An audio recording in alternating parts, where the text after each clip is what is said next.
Oi, tudo bem? Meu nome é Carlos Bosso. Eu sou conhecido em alguns lugares como Cadu, né? Eu sou advogado por formação. Eu tenho algumas pós-graduações nisso. Também trabalhei 14 anos, entre 14 e 15 anos em banco. É, eu fui concursado e passei em dois concursos. Eu optei para trabalhar em um banco público, fiquei lá entre 14 e 15 anos. Vocês podem conhecer um pouco mais de mim nas minhas redes sociais, que vão estar aqui nesse link. E tem aqui a nossa loja de crédito. Quem quiser olhar também, aqui, ó, nesse QR Code, vai cair direto no link, né? Nesse linkzinho aqui que vai ter todas as nossas redes sociais. Então, sobre a loja de crédito, quem quiser, né? Tá aqui mais ou menos como é que é o nosso print. Tem aqui a minha identidade visual, meu nome, né? E aqui vocês podem fazer empréstimos, empréstimo para casa própria, financiamento de auto, capital de giro para sua empresa, várias formas também de você estar se alavancando por aqui. Temos também financiamento consórcio, previdência e seguros e outras soluções aí para você empreender. Então, vocês estão convidados a entrar aqui na loja. O link está aqui em cima, vocês podem ver, ou aqui na descrição aqui vocês podem pegar o, o link para poder achar nossa rede social, né? Então, algumas perguntas que eu me fiz e eu tomei a liberdade de responder. Eu podia ter feito aqui uns slides super bonitos, super rebuscados, usar inteligência artificial e tudo mais. Aqui é para desenvolver a sua inteligência natural. E eu quero que eu usei esse modelo aqui para tornar mais acessível a todos. Eu sei que não é todo mundo que tem um computador com uma tela grande, e muitas vezes você está vendo essa informação, essa aula, esse conteúdo por um celular, uma tela pequena. Às vezes está com um pouco menos de dados para poder baixar isso da sua plataforma de vídeo que você está vendo, né? Então eu tentei tornar um mais acessível para todos, né? Por onde eu comecei? Eu vou começar aqui pelo começo, pelo início, pelo nivelamento básico necessário de todo mundo. Esse comecinho aqui, talvez, para quem conhece um pouco de finanças, seja um pouco chato e repetitivo, mas eu acho que é absolutamente necessário, né?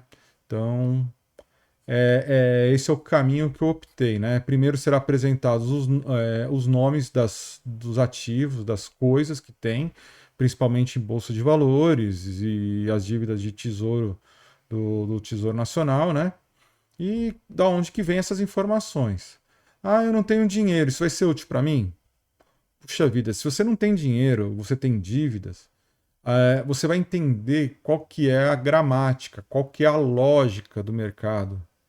É como se você olhasse o pote, como se você olhasse a tigela que você vai tomar sopa, né? Então, assim, a gramática, qual que é a lógica que funciona no mercado financeiro especificamente, né? Para tomar essas decisões. Decisões que são mais racionais. Não vou trabalhar no sentido dos desejos, que nenhum psicólogo faria, né? Eu vou trabalhar em como é que uma dívida evolui, como é que um investimento ele evolui, qual que são os nomes dos principais investimentos, se é muito difícil, se teoricamente é possível alcançar certas coisas. E eu vou tentar provar isso. E o conhecimento vai te ajudar a melhorar isso. Sobre psicologia, você tem que entender o seu perfil. Quanto que você está disposto a assumir de risco para ter um determinado retorno. Isso aí é uma questão de perfil, né? Falando sobre perfil, o banco, toda vez que você for fazer um investimento, ele vai tentar entender o seu perfil de investimento. Então, ele vai fazer uma análise de perfil do investidor, o tal do API. Ele faz uma série de perguntas, né? São acho que 4 blocos de perguntas, e nesse bloco de perguntas você vai tentar responder o mais honestamente possível. Seu perfil vai mudar com o passar do tempo, fase da vida. Com o início da sua vida, você tem uma menor renda e você tem mais apetite ao risco. Quando você está numa situação de vulnerabilidade, está entre empregos, o seu apetite por risco é menor, porque você quer um ganho mais certo, uma liquidez maior para poder retirar as suas aplicações, seus investimentos. Isso daqui é algo variável, acho importantíssimo até para você e o banco que você escolheu, a corretora que você escolheu, falar sobre isso. Eu não vou falar sobre corretora, você escolhe a da sua preferência. Se tiver alguma que quiser me patrocinar ou tiver chance, eu apresento aqui. Não é um problema isso para mim. Aqui de novo a nossa loja de crédito, né? Aqui para você ver também, ó, ver, ver perfil, né? Aqui, ó, empréstimos, financiamentos, consórcios, seguro, previdência e outras soluções. Vamos começar. Boa aula. Então, a apresentação dos investimentos. Aqui é que eu falei para vocês, que a gente vai dar nomes aos investimentos. Investimento é uma aplicação de algum tipo de capital com o intuito de obter algum retorno futuro superior ao aplicado. Todo mundo racionalmente faz um investimento para obter uma espécie de um lucro, de ter um ganho, né? De você aplicar um dinheiro e tirar mais dinheiro do que você aplicou, certo? Aqui, o que são ativos financeiros? Pelo Banco Central, são contratos ou títulos que representam direitos sobre valores ou propriedade, como ação, como dinheiro, como título de dívida, que pode ser convertidos em dinheiro, gerando fluxo de caixa futuro. E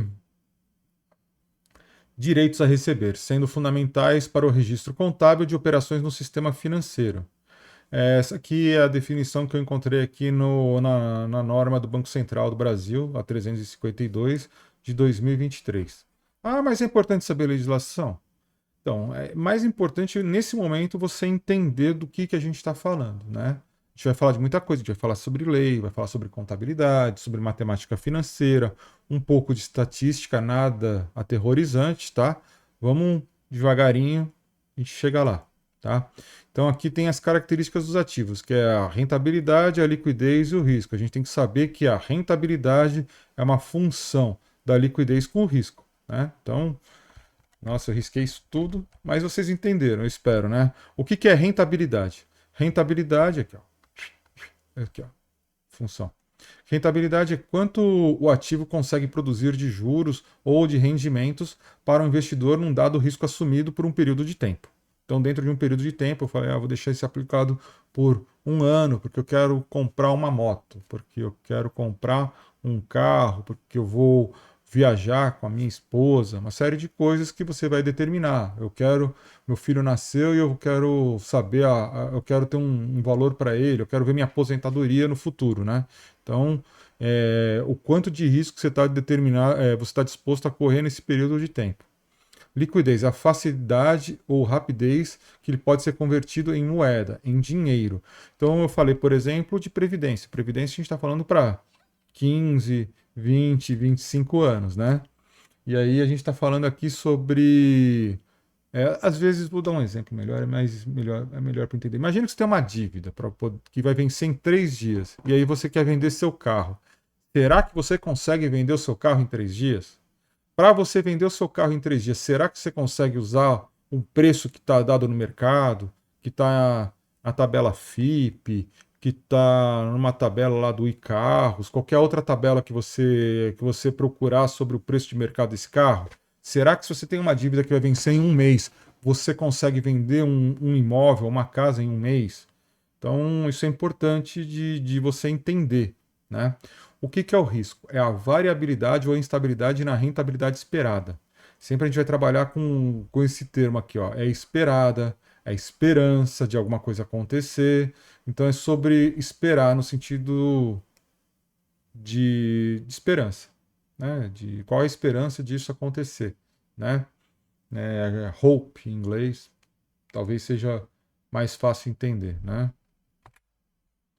Eu coloquei aqui, eu falei sobre matemática financeira, muita gente isso aqui assusta.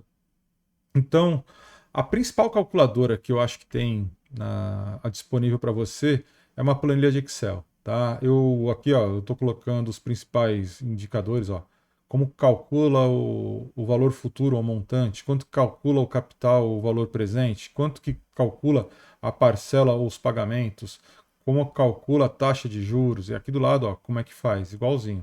Aqui como é que calcula o número de períodos para chegar num certo valor, qual que é o valor presente líquido de um certo intervalo de tempo. Aí eu seleciono aqui uma tabela aqui que tem os valores pelos períodos ou períodos mensais. Então, em 2 anos, tem 24 meses, qual que é a taxa interna de retorno de um certo projeto, né? Então, a taxa interna de retorno aqui, o valor presente líquido desse período também, os juros do período, né? Então, eu tenho aqui uma tabelinha aqui que tem, normalmente você vai colocar em uma tabela aqui os períodos, sei lá, se é mês e ano, e na outra você vai colocar os valores. Aí você seleciona esse intervalo e aí você vai perguntar qual que é os juros desse período aqui de fluxo de caixa. Qual que é a amortização do período, né? Então, quanto que amortizou de uma dívida num período, né? Então, quanto que essa dívida baixou no período, né? Então, isso é importante também. Então, aqui você tem que colocar os dados. O que que eu fiz aqui, ó? Como a gente está trabalhando com um raciocínio de fluxo de caixa, que eu não vou explicar nesse momento, que talvez nessas próximas aulas eu não vá falar, talvez mais para frente, mas imagina assim, quanto dinheiro tem que pôr para tirar R$ 1 milhão no futuro, que é o valor futuro, é o valor final. Tá? Então, assim, a gente sabe que se a taxa Selic é hoje e ela se manter constante, 15%, e a gente está falando aqui ó, de 25 anos, quanto que eu tenho que botar ao ano? Então, eu perguntei isso, no primeiro ano eu não vou colocar nada. Né? Então, aqui eu estou colocando como um investimento, então eu estou colocando que já desde o primeiro período ele gera juros, não é no final do período, tá? Então, no primeiro mês, aqui no primeiro ano, eu não coloquei nada. Então, nesse ano, eu vou me programar para como que eu vou fazer isso. Nos próximos anos, eu vou colocar R$ 4.699,40, que dividido por 12 vai dar R$ 391,62. O que significa? Colocando esse valor por mês, no final de 25 anos, eu tenho R$ 1 milhão. R$ 1 milhão. Se eu colocar, digamos, um juro mensal de 0,5%, a gente tem que entender que é 1/200, certo? 1/200 é igual a 0,5%. Vai dar R$ 1 milhão. De R$ 1 milhão, 1/200 vai dar R$ 5.000 por mês, tá? Então, é por aí que vai. Você pode fazer isso daqui, tá? Ó, dividir por 200. Ah, mas eu não lembro como é que faz. A tia Zazá lá cortava os zerinhos, né? E aí você fazia, ó, 10, aí que dá 5.000 aqui, ó. Certo? Então, muito bem. É mais ou menos por aí. Isso aqui é um método de você trabalhar com juros perpétuos, né? Então, qual que é a sua meta de vida aqui no futuro? Quando você chegar em R$ 1 milhão, é gastar menos do que R$ 5.000 por mês. É uma forma de pensar. É assim também que trabalha a previdência, né? Então, isso aqui é um cálculo que eu fiz, grosseiro, eu admito, mas é só para você entender. Então, R$ 391 é muito absurdo. Com a metade disso, você chega na metade do valor. R$ 150 aí, ó, você já consegue um valor aproximado de meio milhão. Com quase R$ 200, chega a quase meio milhão. Então, vamos lá, vamos seguir em frente. Então, isso aqui é importante você dar um print nessa tela. Eu vou dar uma limpada para você printar a tela se você não printou antes, né? Porque provavelmente você não vai voltar. Eu sei como é que vocês são. Eu não voltaria, né? Então você vai lá e printa a tela. 5, 4, 3, 2, 1. Vamos seguir. Quais são os principais riscos? Então aqui a gente tem o primeiro, que é o risco de mercado, que é a variação do preço de um ativo do investimento em um dado período, que pode ser entre uma compra e uma venda, um período, um ano. Então, quanto que pode ter uma variação do preço aqui em um dado período, tá? O que é o risco de crédito? O risco de crédito é o risco associado à incapacidade do emissor de pagar uma dívida no seu prazo, é o default do contrato, né? Quando o contrato dá default, é que deu inadimplência, é o risco da inadimplência. Risco de liquidez. Ele é relacionado à incerteza que podemos ter para nos desfazer de um investimento e transformá-lo em dinheiro quando necessário. Tem alguns investimentos que você só tem alguns que você resgata na hora, tem alguns que você resgata no dia seguinte, tem alguns que você resgata depois de um certo período. Então, isso aqui é muito importante, principalmente em fundo imobiliário. Fundo imobiliário, ele não é tão dinâmico assim. Então, você tem que tomar cuidado se você tem uma dívida para pagar e qual que é o prazo para poder se desfazer disso daqui, né? Se desfazer do investimento, vender ele. Risco operacional é falha na gestão que altera o resultado planejado. É o erro de um sistema, é um erro de uma planilha, é um erro de um treinamento que você fez errado, que um empregado fez errado, é um erro na rotina. Ó, erro de rotina e erro de processo de treinamento, essas coisas aqui, ó, é auditoria e compliance, tá? Então, isso daqui é a auditoria e o compliance que vão trabalhar com isso. Né? Você, como pessoa física, se você está trabalhando na sua casa, é tomar cuidado para você, na hora que está digitando, não cometer um erro de dedo, por exemplo. Né? Aí você manda 10 mil e vira 100 mil, ou 1.000 vira 100 reais. Né? Tomar muito cuidado com os erros operacionais, tá? Tem muita certeza do que está fazendo. Aqui o risco de imagem é o risco da perda da confiança e o papel fica podre. Então, quer dizer, é, imagina, uma empresa assume recuperação judicial. O preço dela era 5 mil reais e agora é tantos centavos. Por exemplo, aconteceu com o Eike Batista, com algumas empresas dele lá, das empresas X dele. Aconteceu aí com a Oi entrou em RJ, em recuperação judicial, e os preços ali dela foram pro ralo. Aconteceu isso também com o Banco Master, né? O que é proxy?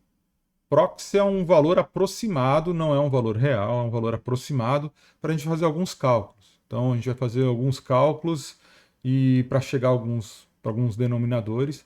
Então, o que é o valor? O que seria o proxy? Então, para juros futuros, por exemplo, seria o Selic Over ou o DI, que é o dinheiro que o DI é o desconto interbancário, que é um dinheiro que um banco empresta para o outro, e a Selic Over é o valor que o governo empresta para um dado tomador. Né? Então, eu coloquei aqui os dados do Banco Central sobre o proxy da Selic. Aqui, o que é o proxy de mercado, da renda variável? Eu peguei aqui o índice Bovespa. O índice Bovespa aqui, a minha fonte aqui no caso é o investing.com, né? É um bom site, é de graça para algumas coisas, ele funciona bem. Aqui, ó, só para explicar melhor para vocês, aqui em cima, aqui tem o preço, né? Então aqui, em cada período dele aqui, ó, ele vai trabalhar aqui uma coisa chamada, um dado estatístico chamado Blockspot. Opa, fiquei segurando.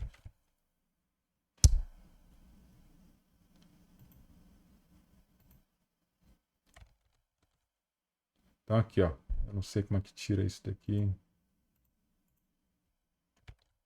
Tá tudo bem, vocês entenderam que aqui, ó, é a variação do preço e aqui é a volumetria das pessoas que estão comprando e estão vendendo, certo? Certo. Proxy de inflação. Proxy de inflação aqui é o que a gente se aproxima. Eu vou dar um exemplo aqui, é o IPCA. O IPCA está dentro da Selic, né? Então aqui vai trabalhar com os preços de IPCA e as metas de inflação. Então tem as suas variações aqui em 12 meses, né? Então a inflação esperada aqui, ó, caiu, foi menos que esperado, foi mais que esperado, foi muito mais do que esperado. Daqui para frente, ó, que está em vermelhinho, isso daqui é o que é o projetado pelo Focus. O boletim Focus, que é a pergunta lá para uma certa quantidade de pessoas. Primeiro se joga no sistema, depois vão questionar as pessoas do mercado e entender quanto que eles acham que vai ser a inflação real, se é algo que o governo promete ou que o governo não promete. Então, falando de inflação aqui, ó, vamos falar de 4 conceitos. A inflação de demanda é o aumento generalizado dos preços causados pelo excesso de demanda em relação à capacidade da produção. Então, quer dizer, as pessoas querem mais um produto do que tem no mercado. Então, pensando aqui, ó, um gráfico de oferta e demanda. Nossa, até que ficou bom esse aqui, hein? Então, esse aqui seria o ponto de equilíbrio. Aqui é onde as coisas que são produzidas são compradas pela população, né, pelos consumidores. Então, quando está em equilíbrio, não é fator de inflação. Quando a demanda compra mais compra mais do que tem, né? Então ela vai comprar aqui, ó. Só que aqui vai chegar nesse ponto aqui, ó. Então ela vai pagar isso daqui, ela vai pagar esse valor aqui, ó. Então, e também, né? O que acontece? Digamos que você tem uma padaria. e tem muita gente na fila da sua padaria. Então, você não consegue atender toda aquela demanda. Você aumenta o preço para diminuir aquela fila, né? Então, se tem uma fila enorme lá de espera, as pessoas estão reclamando, você subindo o preço, aquela fila, a demanda reduz. A fila seria uma representação da demanda, ela vai reduzir e você consegue atender as pessoas. Tem algumas pessoas que fazem isso daí de uma forma artificial. Eu ouvi falar lá no MasterChef lá que os chefes de cozinha eles retiram cadeiras e mesas dos seus restaurantes para poder subir os preços, né, dos seus produtos. Eu não acho isso muito legal também, né? Mas vai lá, é assim que funciona o mundo, né? É o aumento generalizado de preço por causa do excesso da demanda, uma dada economia. É muito dinheiro perseguindo poucos bens. Esse é o resumo da ópera. Como que Qual que é o remédio disso daqui? Em geral, é aumento da taxa de juros ou redução de salários, né? Uma outra forma é você também aumentar os preços dos investimentos, você pagar mais pelos investimentos. Outra forma é você aumentar o depósito bancário obrigatório lá. É uma forma, que aí vai ter menos dinheiro no mercado e aí você consegue segurar a demanda. É legal essas formas, né? Nunca é bom, né? A população, o povo quer comprar, né? A real é essa, né? Elas ganham salário, o salário tem que ser valorizado, né? A inflação dos custos de produção. O que é uma inflação por custo de produção? É quando os insumos da produção, eles sobem de preço. Então, energia, por exemplo, não está chovendo, salário aumentou, matéria-prima, impostos aumentaram, e aí isso daí tudo é repassado para o consumidor. O consumidor é quem vai pagar isso daí e vai ter uma inflação, um aumento do preço. Um exemplo é, por exemplo, o aumento do dólar aumenta o preço dos produtos vinculados ao dólar. Por exemplo, petróleo. Se sobe o petróleo, sobe a gasolina, sobe o transporte, sobe o preço de todas as mercadorias que são vinculadas à gasolina. E desinflação. A desinflação é o aumento da taxa de inflação menor, mais lenta do que é o esperado, né? Então, isso daqui é desinflação. O que é deflação? Não pode confundir. Deflação é a queda efetiva do preço das coisas. É a redução generalizada dos preços em uma dada economia. Então, é quando tem um movimento negativo dos índices de preço, como o IPCA, em um período prolongado, num dado período. Quais são as principais classes de investimento? Então, os ativos eles se separam entre reais e financeiros. Então, o que são ativos que são reais? Então, imóvel, máquina, fábrica, são usados na produção. Carro, certo? E os que são os investimentos financeiros? Representam dinheiro, eles representam direitos sobre ativos reais e suas rendas. Então, por exemplo, aqui você tem um certo tanto de ouro, né? Então aqui, ó, isso aqui AU é ouro, né? E aí esse ouro aqui, ele pode ser convertido num certificado de ouro, né? Então ele vira um papel, né? Ele vira um certificado de ouro, ele está depositado em algum lugar e esse papel tem o mesmo preço do ouro. Ele é ouro? Não. Ele representa ouro, é que nem dinheiro, né? Então a rainha da Inglaterra ela tem uma nota lá, ela prometo dar tanto em ouro por isso daqui, por esse papelzinho carimbado e assinado com o meu nome. Então é mais ou menos assim que funciona. Isso daqui é um ativo real, é ouro de verdade, aquelas correntinhas de ouro, e tal. Uma coisa é certificado de ouro. Esses certificados de ouro aqui, ó, eles podem ainda ficar mais abstratos. Eles podem tornar um fundo de investimento de ouro, né? Um fundo de investimento de ouro. Ficou horrível a minha letra? Ficou horrível a minha letra. Vou tentar de novo. Permitam eu tentar de novo, né? Então, fundo de investimento em ouro, um FI, né? Vamos lá. Aqui, funções e características dos ativos. É a transferência de recursos e transferência de riscos sobre esses recursos. As características aqui é liquidez, o risco e a rentabilidade. Sempre que a rentabilidade está em função da liquidez e do risco. Certo? Certo. Bom, a classificação dos ativos financeiros. Pode ser título de renda fixa, que são os pré-fixados e os pós-fixados, né? Então, pré-fixado, os juros são determinados já na emissão do título. E os pós-fixados eles vão variar com. Eles são determináveis por um índice futuro, IGPM, por exemplo, para aluguel, TR, para poupança, por aí vai. Os títulos são patrimoniais, eles representam, por exemplo, uma participação num capital social, numa ação. Eles podem ser uns derivativos. Derivativos eles derivam algum outro ativo. Ah, mas eu nunca fiz. Fez. Um seguro de casa, um seguro de carro. Seguro de carro é muito comum. Então, se o meu carro bater, você me paga. Se o meu carro não bater, eu te pago o prêmio, que é o valor mensal do seguro. É assim que funciona. É o prêmio pelo risco. Vamos lá? Ativos de renda fixa. Ativos de renda fixa eles têm como características baixo risco, retorno previsível, né, que é determinável ou determinado, né, determinável ou determinado. Tem o credor do emissor, né, tem por um lado um credor, por outro lado tem um emissor, um devedor, e esse credor ele vai receber o valor principal mais os juros pré ou pós, e em geral tem uma garantia aqui do Fundo Garantidor de Crédito, FGC. Hoje ele é de 250 mil. Então, por exemplo, eu comprei um CDI do Banco Master que estava pagando 150% do DI. Né? Então ele estava pagando lá 150% do DI, que é um fundo mágico. Né? Porra, você está pagando tudo isso, poxa, pode acreditar que tinha muito risco. Como tinha muito risco, foi provado, porque deu default no contrato. E aí quem socorreu foi o fundo garantidor de crédito. E por causa disso deu maior quiprocó no mercado, que os bancos vão ter que botar mais aporte, acho que aporte para 5 anos, para poder manter o fundo garantidor de crédito saudável. Então aqui, isso aqui é só um exemplo, tá, gente? Tomara que não aconteça mais, né? Pode acontecer? Olha, as crises são sistêmicas e acontecem, né? Ativo de renda fixa. Os exemplos. CDB, são os créditos de depósito bancário. Dívida de banco.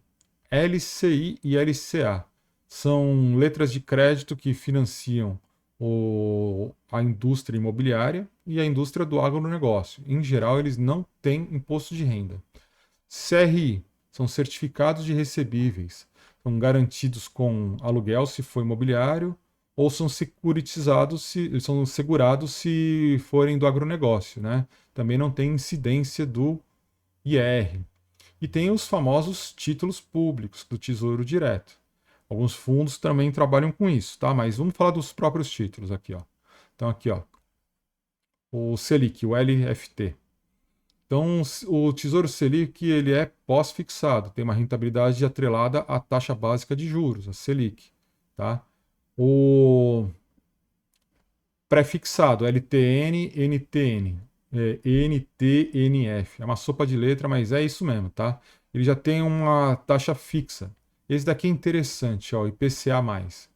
Né, o IPCA+, o NTNB, ele é um título híbrido, ele tem uma parte que é fixa e outra que é variável. A parte variável é o IPCA e a outra parte que é um percentual dos juros que já é negociado antes, tá? Então ele vai pagar tantos por cento mais IPCA. Ele não tinha que ser IPCA+, ele tinha que ser juros mais IPCA, né? Para ficar mais, mas ficou bonitinho até assim, é uma marca, né? Tem que entender isso, né? Eu preciso entender isso. Então aqui temos o Tesouro Renda Mais, né? Ele é um título que vai pagar cupons mensais de IPCA mais um tanto todos os semestres, tá? Ele vai pagar cupons semestrais, tá? Então atenção a isso. E tem as debentures. Debentures são títulos de dívidas de umas SAs, de empresas que tem na bolsa. Em geral também, eles vão trabalhar com CDI mais um percentual. Né? Eles não podem botar muito menos do que isso, que também ninguém vai emprestar para eles, e nem muito mais que isso, que senão não seria interessante para eles. Ativos de renda variável. Ai, Cadu, quais são? Vamos começar pelas ações. As ações elas se separam em ordinárias e preferenciais. As ordinárias têm direitos a voto e as preferenciais elas não têm direito a voto, mas têm preferência sobre dividendos. Então essa aqui, a ação, ela é a menor parte do capital. Se divide 1 bilhão e 400 milhões de ações, de todas de valor de, sei lá, de R$ 100, de R$ 1, de 10 centavos e por aí vai. O que são dividendos? É uma parcela do lucro da empresa que é distribuída para os acionistas na proporção da quantidade de ações que ele tem. Em quantos por cento que ele tem, é o tantos por cento do lucro que ele vai receber, certo? É sempre proporcional. O que é uma bonificação? Em vez de você receber dinheiro, você recebe ações que você pode vender ou pode manter ela. É um bônus, né? Valorização do papel. Então, quanto que esse dinheiro, quanto que esse papel subiu, ele valorizou ou desvalorizou no mercado. Juros sobre capital próprio é uma forma de remuneração do acionista. Por exemplo, existe uma conta do balanço patrimonial chamada lucros retidos. E aí, se esses lucros retidos estão aplicados numa renda fixa e dá lucro, aí você recebe de acordo com esse juros sobre capital próprio. Né? Esse AS, elas, se eu não me engano, ainda são obrigadas a ter algumas contas de lucro retido e de outras coisas. Né? Então, aí essas aplicações para poder garantir que a empresa tenha uma certa saúde financeira, tá? Direitos de subscrição são os direitos inerentes a todos os acionistas de adquirir e de subscrever um aumento de capital na proporção dessas ações que possuíam. Eu tinha, digamos, 1% de ações de uma empresa A. Essa empresa A, ela dobrou o número de ações na bolsa. Então eu tenho direito de também dobrar a minha participação para poder se manter em 1% sobre o total. Certo? Agora ficou bonitíssimo, hein? Certo. Próximo. Fundos de investimento. É um condomínio. Condomínio é aquela bagunça, né? Que é destinado à aplicação de investimentos financeiros sob responsabilidade de um administrador. E esse daqui é o cara. Ele é o cara. Ele que vai dizer o que compra, o que vende. E ele é responsável pelos resultados disso, tá? E é de acordo também com o que foi combinado. Existe um contrato. A gente vai explicar isso aqui melhor a seguir. Ó. As aplicações são feitas pelo investidor, são representadas por cotas de capital, né, por cotas, e esse lucro é apurado periodicamente, conforme a rentabilidade proporcionada. Né? Então temos aqui fundos de renda fixa, temos fundos de ações, que tem ações nela, então pode ser uma dada ação, como Petrobras, como Vale do Rio Doce, né? Pode ser de multimercado, que são várias ações aqui dentro. Cambiais, que pode trabalhar com algumas moedas, como o dólar, né? É bem comum. Então, vamos dizer que eu importo dinheiro e eu quero mitigar meu risco. Aí eu faço uma compra de dólar, um fundo cambial, para poder mitigar essa variação, né? Então, bem legal isso aqui, usado como hedge. Fundo imobiliário. Eles investem em fundos imobiliários. Eles são de três categorias. São os de tijolos, que vão comprar galpão, vai comprar imóveis de construtora, que vai comprar shopping, que vai comprar, por exemplo, tem a parcela do Iguatemi. Os de papel, que vai mexer com LCI e com CRI. E os fundos de fundos, que vai comprar outros fundos imobiliários. Né? Bem interessante. Essa aqui é a nossa bibliografia básica. Né? Então, não quero, o Asaf é muito bom, né? O planejamento pessoal eu recomendo. O Rosa aqui é mais para quem tem empresa, eu acho que é importante para quem tem empresa. Dá pelo menos uma folheada no Rosa. E aqui, ó, é o nosso fim, né? É o nosso fim. Eu quero agradecer a todos, muito obrigado. Sigam, curtam, comentem, compartilhem. Vai lá, faz um comentário, faz uma dúvida, dê esse feedback para mim, se vocês gostaram, se não gostaram, se está muito devagar, se quer que me aprofunde em algum tema, tá? Eu só não vou dar dica de ação de nada, porque é proibido por lei, isso aí é um outro tipo de serviço, de um CFP, né? E eu não tô podendo fazer isso na internet. Quem faz isso, eu acho que tem que tomar cuidado, tá? Então é por aí. Quem quiser me chamar também no privado das redes sociais pode chamar, eu estou disponível. Muito obrigado para vocês e até uma próxima.